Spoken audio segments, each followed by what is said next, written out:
Good morning, everyone, and happy Friday. It is Julie here with your TipRanks pre-market morning update, where we're bringing you everything you need to know before the market opens. So let's get into it.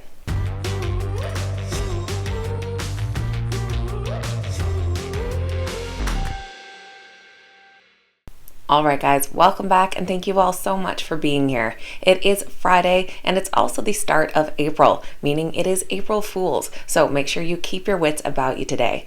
Make sure you head over to TipRanks TV to check out some of our great exclusive series. We just launched the latest episode of our Talking Crypto series.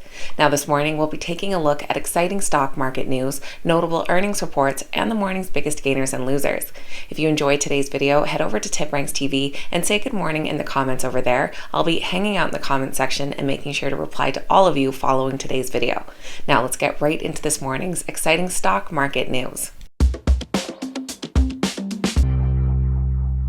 U.S. stock futures are in the green and oil has dropped below $100 per barrel as investors await the U.S. jobs report expected later today. Currently, the Dow futures are up 0.51%, S&P 500 futures up 0.48%, and NASDAQ futures up 0.5%. Apple is looking at bringing on additional chip suppliers for their iPhone product. Apple has been sourcing iPhone memory chips from suppliers such as Samsung, Micron, and SK Hynix, but the company's attempt to further diversify its memory supply chain follows an incident that seemed to be a wake-up call. Back in February, one of their key suppliers was forced to stop production at two factories in Japan due to material contamination. Diversifying the supply chain further would allow Apple to reduce risks in its global manufacturing network. Their stock is currently rated a strong buy with an average upside of over 11%. You may have caught my breaking news segment last night on the announcement that made GameStop jump up in price. The company announced their intention to split their stock. Per a filing with the SEC, the video game retailer has submitted a proposal for a planned stock split in the form of a stock dividend. They'll put forward the proposal to increase their share count to 1 billion, up from 300 million, for shareholder approval at their next annual meeting. The filing stated that the increase in shares would provide flexibility for future corporate needs. The company will also ask shareholders to approve a new incentive plan, which is expected to support future compensatory equity issuances. Analysts rate the GME stock a moderate sell with an average downside of nearly 61%. And it was announced that the CEO of metal component supplier Mayville Engineering will retire in September. Robert Campos joined the company back in 2005 and was appointed chairman in 2007. He said that having navigated the pandemic-related challenges over the past 2 years, today MEC is in a strong financial position with a positive outlook and numerous opportunities to grow.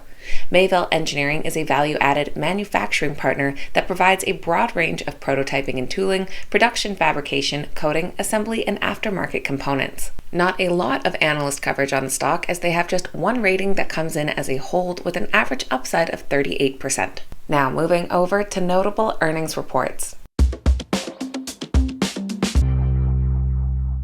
There is not much going on for earnings reports today, but last night we did hear from BlackBerry.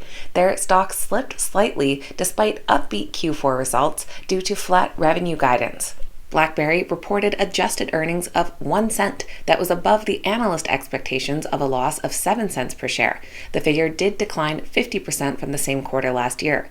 Their revenues tanked nearly 12% year over year to $185 million, but did exceed the consensus estimates of $177 million. With a mix of buys, holds, and sells, the average rating comes in as a hold with a downside of 7.7%. And we also heard from SHCR. They plunged 25% on mixed Q4 results and muted 2022 outlook. The company reported an adjusted loss of 1 cent per share that remained flat year over year and was 2 cents ahead of the street's estimated loss of 3 cents per share. Their revenues jumped 34% year over year to $118.5 million, but did fall short of the estimates of $121 million. Analysts rate their stock a moderate buy with an average upside of 195%. Let's take a look at which stocks are this morning's biggest gainers and losers. Our biggest gainers this morning are led by GameStop following their announcement of the intended split last night.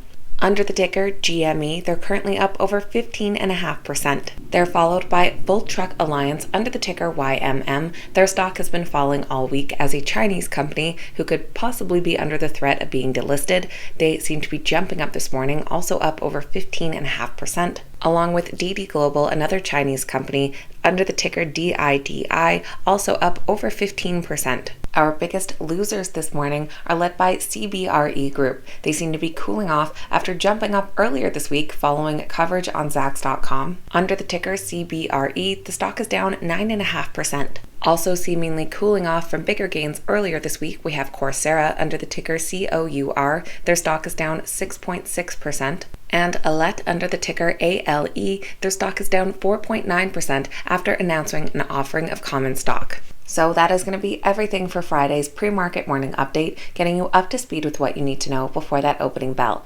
If you made it to the end of today's video, make sure you head over to tipranks.com/TV and say good morning in the comments over there. I always appreciate hearing from you guys. Thank you all so much for watching. I hope you have a lovely weekend, and I'll see you back here next time.